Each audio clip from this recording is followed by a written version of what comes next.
Why Australian authorities pretend there was only 3 Indigenous military personnel enlisted in the Australian military during WW1, including at official events like Dawn War Memorial Services and other major memorial days.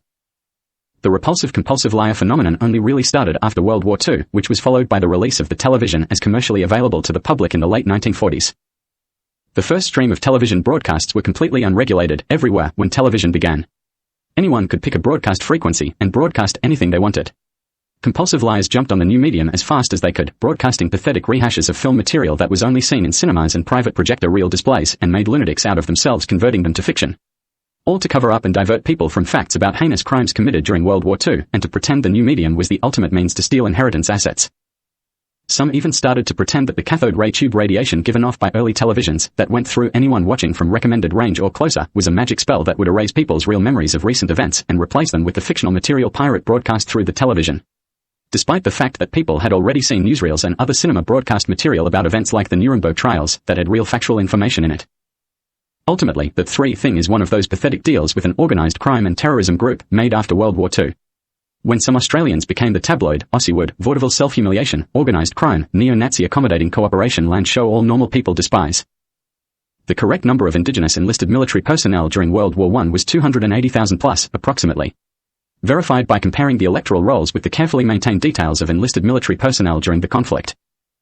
Indigenous Australians were disgustingly deprived of the right to be able to enrol to vote or run for election in a position in government at any level when the country became Australia, officially, during Federation in 1900 to 1901.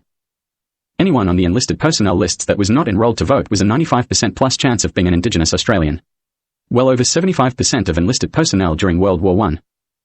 After World War II started, whilst enlisted personnel in active service were away, the state of Victoria introduced repulsive laws erroneously banning natural normal consenting homosexual sex acts between adults in the state of Victoria. It approximately coincided with the establishment of the heinously evil terrorism group the neo-Nazis in Germany during December 1943.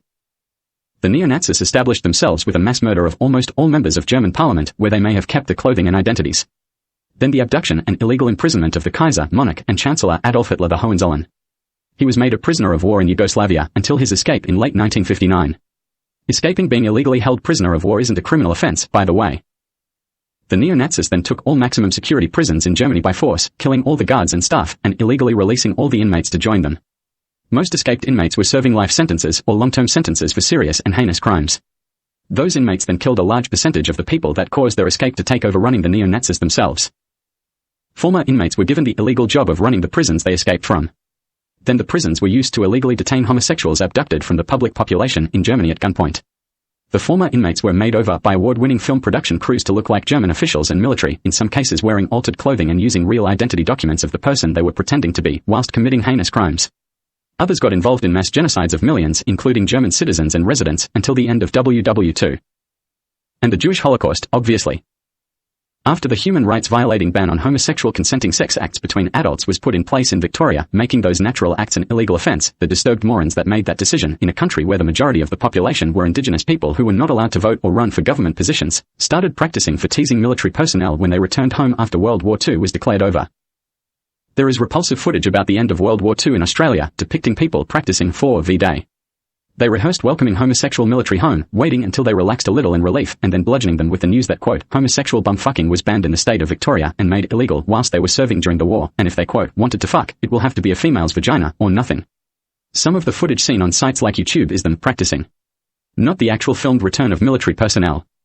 The percentage of military personnel that were Indigenous in Australia's military, who could not vote or run for a position in government at the time, was still well over 50% during World War II. Descendants of people responsible for introducing the violent sane ban and criminal offence charges for natural sexual behaviour via legislation, along with descendants of anyone who claimed to agree with it, then claimed to attempt to take over the police force afterwards. They had all their children and grandchildren, etc., tried to become police in their own opinion. Pretending it was a reinforcing wall at the time, now a protest until the sexual behaviour laws are made inappropriate again. Indigenous people's right to enrol to vote and run for elected positions in government wasn't restored until a referendum in November 1967. Every election has been suspected of being rigged in some way since, using the blatantly pathetic electoral roll on a system where no identification is required to get ballot papers at the polling booths. A pathetic system of vote rigging by people claiming they want the country put back the way it was before 1967. Absolutely unforgivably revolting. Back to the Australia tabloid terrorism vaudeville organised crime neo-Nazi cooperation thing. During World War II, neo-Nazis mass murdered literally millions of citizens and residents of Germany, particularly in the CBD and inner suburbs of the major cities. Most of them lured to their deaths by emergency radio broadcasts that were barely audible on the radio. Those broadcasts featured a New Zealand-born female called Isabel Fritz Williams doing an impersonation of the monarch and Chancellor of Germany, Kaiser Adolf Hitler, the Hohenzollerns voice. Requests were made for people to go to the usual places requested in the broadcasts, like air raid shelters, schools, hospitals, factories, etc. If people who could hear the details of the broadcasts went to the places requested, they were mass murdered using cyanide, nerve toxins, poisons, and other methods. Literally millions of German residents were killed in a mass genocide between December 1943 and January 1944 alone. Their bodies were processed after death. The flesh down to bone was put through fertilizer factories and made part of the fertilizer stockpiles. The bones were crushed in the huge grinding factories all over Germany at the time into a powder-like substance and added to concrete mix. Germany produced enormous amounts of concrete during World War II. Only clothing, with identity information and valuables belonging to the mass genocide victims remained. By the millions. Stored casually in huge skip bins and warehouses in huge piles. Loose lunatics, organized crime, terrorism drifters, and others started heading into the inner of deserted major cities in Germany. They were told that if they ignored the heinous evil going on around them where applicable and didn't complain or act, they could find victims' clothing to wear and use it. If they found identity documents in the clothes, they were allowed to start pretending to be the victim if they wanted. They were advised to find someone who looked as much like them as they could, if possible. And that they could keep any valuables and other items in the clothes. It resulted in thousands upon thousands of citizens and residents of Germany's family identities being stolen during and after World War II. It caused colonies of organized crime groups to form using the stolen family identities. The fact that there were almost completely no remains of the millions of mass genocide victims to be found anywhere in Germany complicated the issue and made it bizarrely easy to steal an entire family group identity. More than one family identity in some cases. All reinforced by the fiction of no bodies. What mass genocide of German citizens and residents talk? There is still a stockpile of identities that organized crime like to deal around an existence of the original victims in Germany. People still disappear and come back with a German family identity stolen from WW2 victims regularly. Then the people who stole the family identities started heading for the places the victims lived and worked and seeing what could be stolen from their personal belongings in their houses and flats, apartments and garages, etc. A casual, loping, slack-jawed rolling free-for-all of assets thefts. If the residence of the victim was intact, there was always the opportunity to start living in it. The fact that homosexuals and others were being held prisoner illegally in maximum security jails complicated that, though. The stolen family identities were of people those homosexual people knew or were vaguely familiar with in daily urban life. They would have been able to tell the difference in a lot of cases. Most of the escaped inmates involved in running the jails were foreigners whose country of residence or citizenship refused to take them back to serve their sentences after they were found guilty in court. Even though they were supposed to according to legal agreements at the time. That resulted in a lot of the jails I am referring to being listed as temporary prisons built on properties I now own as part of my Hohenzollern royal family estate. The intention was to disassemble them when the inmates returned to their country of residency or citizenship to serve the rest of their sentences. Very few actually went back to their home nation. People who stole family identities, wandering around in the victim's clothing, decided it was best to strip the victim's places of residence clean of valuables instead of moving in. Then they were demolished later on during World War II as part of the destruction rampage initiated by the neo-Nazis in the major cities. That was an attempt to portray them as air raid bombing damage in most cases. They also pretended they were trying to convince the Kaiser and Chancellor to get back to Berlin with the Einstein bitch and the inbred baby as soon as possible, as if he was refusing on principle in some way. When the identity thieves started stripping family residences of valuables, they found large numbers of World War I military service medals and awards presented to those families' members who served in the German military during World War I. They seemed valuable and were stolen with other valuables. But they turned out not to be of any resale or exchange value in post-apocalyptic deserted major city exchange circles. Even factoring in the slow disappearance of all currency with a member of my Hohenzollern royal family on it, coins, notes, and stamps. They were of huge sentimental value, but not made of any highly precious metal and not a replacement for coins. There were also large numbers of them. The rarer ones were not of any exchangeable value then, even if worth serious money now. They were really only emotional blackmail territory at best. But against who if the whole family involved was deceased due to the genocide? The idea that together they were an emotional blackmail stockpile that could be useful was the one that stuck. If the perpetrators of family identity theft wanted to get something out of survivors during follow-up stalking, they could be useful then, maybe. So, they stockpiled them in Germany, possibly other nearby places. It resulted in a collection of stolen WW1 war medals. A huge stolen collection. Not worth precious metal money, though. The perpetrators and thieves of stolen family identities decided to keep on collecting anyway, as if the bigger the pile the more they may get in the end, even if it seemed a modest wad. After World War II, those involved, including the classic example of Spanish fascists who joined in to dabble with the neo-Nazi thing and stole German military identities, who ended up squatting in my properties at Wewelsburg after WW2, decided they would expand the collection to include WW1 medals worldwide. Hello, what was to partially become Tabloid, Aussiewood, scrapbook, Vaudeville self-humiliation, organised crime, neo-Nazi accommodating cooperation land. Australia. A place where Indigenous people still couldn't run in elections or vote in them, but made up over 50% of enlisted military during WW2. I could stop there and it would be understood. Australia's state of Victoria had erroneously banned homosexual sex acts with consent between adults during WW2, making those natural acts illegal, contrary to the reality of evolution and nature. WW2 was also a conflict that saw bizarrely large numbers of Australian homosexuals illegally detained and tortured in maximum security prisons in Germany, run by former inmates who had escaped whilst serving life sentences. Sentences for things like rape, murder, genital mutilation, torture. Horrific. A large percentage of the survivors of those heinous acts of abuse during WW2 had to come home, extremely traumatized, to the state of Victoria, Australia, where guttural inhumane law changes had happened before they returned. Those people I mentioned who practiced welcomes for the gay military personnel. They had special welcomes for people who survived being illegally detained by the neo-Nazis for being homosexual too. Some of them probably saw the military stuff as the prelude. Domestic cricket in Australia used to pull huge crowds for state versus state domestic matches. Still in the tens of thousands after World War II. 40,000 plus for Victoria v New South Wales genuinely happened. Then some people started pretending that there were only 3 Indigenous military personnel enlisted in the Australian military during World War I. Bizarre given it was over 280,000 plus, approximately. Everyone was aware of it before by knowledge assumption. It became a public thing.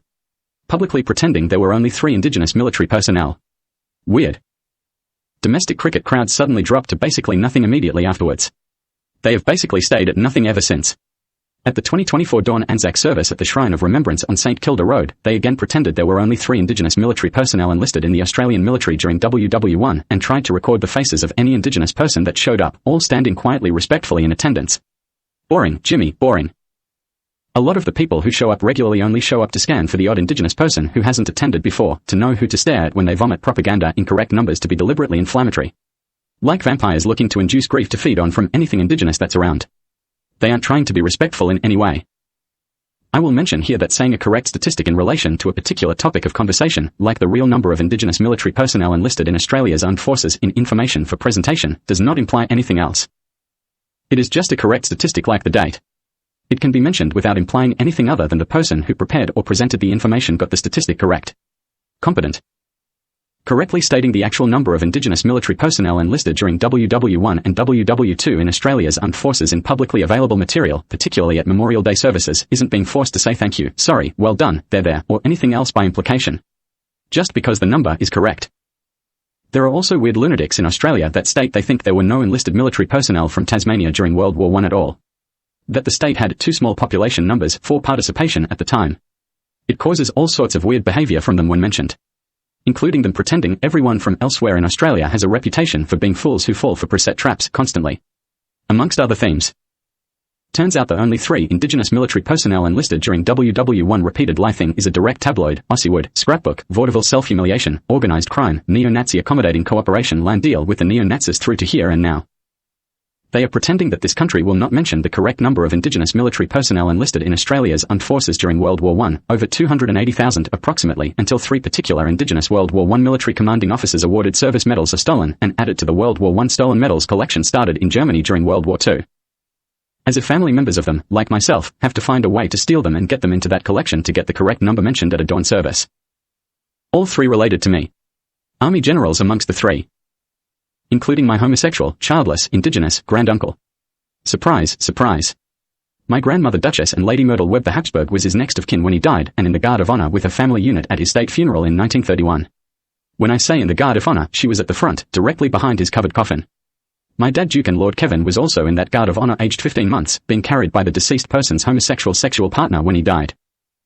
The state funeral drew between 300 and 500,000 people along Street Kilda Road, past the Shrine of Remembrance my family members helped design and get built after WW1. If you look up his details on the internet, you are likely to get a pack of blatant lies about him. On some information they are currently pretending he emigrated from Poland as if born there with his biological mother, later married her, had sex with her, and had children with her, and was a Polish Jew. And pretending he is great-grandchildren in an attempt to steal the medals. Interviews with fake descendants available on YouTube, etc. He was born an Indigenous Gippslander. He was placed in the orphanage when his father, stepmother, and paternal brother emigrated to Italy. He was adopted by a couple that emigrated from Poland, Germany to run the orphanage in Australia. They adopted him and every other child in the orphanage that didn't get new parents when they closed it down. He was childless, homosexual, unmarried, has no direct descendants, and my grandmother was his next of kin when he died. His adopted brothers and sisters were not his biological siblings, or his children. The couple who adopted him's other children were not his children he had with his adopted mother either. They are pretending that will be what the public sees until his WW1 service medals are in a collection of stolen medals in Germany, Europe. Oh, that's why the Bundesliga logo was designed to look like him in hospital with a lame leg after WW1. Guess they added my royal family estate in Germany at the risk of self-sabotaging their own entire economy on the ransom demand to try to steal his medals. No deal. My granduncle often commented that his niece Myrtle was like an angel when helping to nurse him back to health as a teenager after WW1. Sound familiar? As another thing, Australian homosexual females evacuated from a prison they were illegally detained in during World War II were victimised by the military who took the jail from the neo-Nazis at the end of WW2. The escaped former inmates illegally running it for the neo-Nazis between December 1943 and mid-1945 were arrested and tried at Nuremberg starting November 1945. One of the escaped inmates was given the job of fake governor after he escaped jail. His surname was Richardson, but he was pretending to be Rudolf Hesse when arrested. If people look up the Nuremberg trials and see information incorrectly suggesting Rudolf Hesse was on trial at Nuremberg, they will see Richardson, who was really on trial. Richardson ended up being the grandfather of one of the 4 females who were illegally pretending to be my sisters, as if my father Kevin's daughters, when I was born. Like O'Shea's granddaughter. They pretend O'Shea on trial at Nuremberg was her man going on trial these days. Warning, content is very distressing. The females who were evacuated from the jail when the neo-Nazis running it were arrested were targeted for bigotry by the military involved. Canadian, Iraqi, and Australian females evacuated from the jail were made to wait for assistance unnecessarily. They, particularly the Australians, were crushed in horrifically in wire fence cages when the prison was captured. Members of the USA Air Force, in army uniforms, attended the captured prison full of illegally detained homosexual females. They supervised the evacuation of the victims with the help of British military nurses. After evacuation had started, Australian women trapped in the jail asked them to cut the outer fence wire to let them out, to get relief from the horrible crush. The response from the USA personnel there was to get the film cameras out and start filming, smoke a few cigars, and tell the women they had to wait to go out the front of the prison, after everyone else was evacuated in due course. Whilst watching their distress, crushed in the fence wire cages, with the odd smirk. They left them there, filming their distress, and started having a chat with each other, with the cameras rolling. They said when they eventually do get evacuated out the front, let's make them make their own way to the field hospital a few miles down the road, on their own, under their own steam. Tell the nurses to help them out the front gate, but that's all. Tell them not to touch anyone who can't get that far. Instead of transporting them to the field hospital for treatment, tell them they have to walk there and that they will have to come back for any women who physically can't make it, and stretcher them to the field hospital themselves. It'll be just like dumping their troops off at the wrong coordinates at Gallipoli in Turkey after contacting the Turkish army first and telling them where to set up their weapons during World War I. The nurses refused to physically help anyone who couldn't make it to the front gate, and took photographs instead. After the incident was analyzed, everyone involved was very thoroughly punished that was involved in the vulgar behavior. Very thoroughly investigated and properly punished under military and civil law. Should have been the end of it. No. Their relatives and cohorts have a vindictive revenge terrorism cult happening, dedicated to violating people because the perpetrators got punished for their crimes against the victims for complete lack of duty of care. They filmed females who walked miles to get to a field hospital walk all the way back again, and tried to stretcher the victims who couldn't get up all the way to the field hospital, whilst smoking cigars. Their cohort's descendants are pretending the vile bigots were hard done by being properly punished for it. They watch the footage of the Australian victims asking for help every day, and try to force people here to impersonate the victims in daily life here, particularly anywhere there is a crowd. Like at the local sports leagues, etc. It is incessant. Some of them with photographs of WW1 personnel taken by Turkish troops during WW1, with the cameras supplied to them by the lunatics from the USA. Including a photograph of that granduncle of mine on shore in Turkey during WW1, wet from the waist down from wading ashore under an upturned landing boat. Whose service medals are not going into a stolen World War I medal collection in Germany, Europe. Surprise, surprise. What, they want to steal the service medals of someone who was responsible for the change of plans on site at Gallipoli that got personnel ashore more safely. Away from the pre-planned crime ambush organized by a supposed ally. 3. No. 280,000 plus. As an additional piece of information I will add here. A large percentage of people claiming to be Japanese military that staffed and ran prisoner of war jails Australian military were held in illegally during WW2 were actually New Zealand Maoris pretending to be Japanese. It is no secret. The worst excuse I have heard is that they were, quote, unhappy with the large number of homosexual commanding officers in Australia's military during WW1. Anti-Gippsland bigotry, fueled unnecessarily by their own stupid choices, isn't a good enough reason or excuse.